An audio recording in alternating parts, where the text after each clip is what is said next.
மைக்ரேனை one டேல cure பண்ணுறோம். அது எப்பேற்பட்ட தலைவலியாக இருந்தாலும் நம்ம கிளினிக்கில் நசியம்ன்ற ஒரு சிகிச்சை மூலமாக தலையில் இருக்கிற தேவையில்லாத பித்த நீர், சளி இதை கிரியா மூலமாக வெளியில் அனுப்பிட்டு தலை முழுக மொத்த பிரெயின் செல்ஸ் எல்லாத்துக்குமே ஒரு ப்ராப்பரான நரிஷ்மெண்ட் அண்ட் ப்ராப்பரான ஸ்டேபிள் பிளட் சர்க்குலேஷனை லாங் லாஸ்டிங்காக கொடுக்குற நம்ம நசீம் தெரப்பியில் மைக்ரேனை க்யூர் பண்ணுறோம்.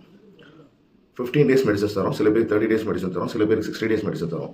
பட் எப்பேற்பட்ட தலைவலியாக இருந்தாலும் உலகத்திலேயே நம்ம மருத்துவமனையில் மட்டும்தான் க்யூர்னு சொல்கிறோம், அதை சஸ்டெயின் பண்ணியும் காமிக்கிறோம். புரியுதுங்களா? நிறைய பேருக்கு வாதம்னால தலைவலி, பித்தம்னால தலைவலி, அஜீனம்னால தலைவலி, மாதவிடையில தலைவலி, வெயில போனால் தலைவலி, இந்த மாதிரி நிறைய காரணங்கள், ஆன்சைட்டி, ஸ்ட்ரெஸ்னால இந்த மாதிரி நிறைய காரணங்களால் தலைவலி இருக்குது. ஆனால் எப்பேற்பட்ட காரணங்களாக இருந்தாலும் அது அழகாக ரூட் காஸை டயக்னோசிஸ் பண்ணி நம்ம க்யூர் பண்ணுறதுனால தான் திரும்ப திரும்ப பேஷண்ட்ஸ் வரதும் ரெஃபரன்ஸ் இருந்துக்கிட்டே இருக்குது. ஸோ தயவு செஞ்சு தலைவலியில் கஷ்டப்படுற யாருக்கு வேணால் நீங்கள் ரொம்ப நம்பிக்கையாக அனுப்பலாம். முக்கியமாக ஃபாரின், ஸ்ரீலங்கா, மலேசியா, சிங்கப்பூர், துபாயிலேருந்து நிறைய பேர் வரீங்க. தாராளமாக வாங்க. வந்தீங்கன்னா ஒரு 5 நாள் ஸ்டே பண்ணிட்டு நம்ம கிளினிக்ல ஒன் டே ட்ரீட்மெண்ட் எடுத்துட்டு ஒரு 1 மந்த்துக்கோ 2 மந்த்ஸ்க்கோ மெடிசன் வாங்கிப்போங்க. எப்படியும் க்யூர் பண்ணிடுவோம். நன்றி, வணக்கம்.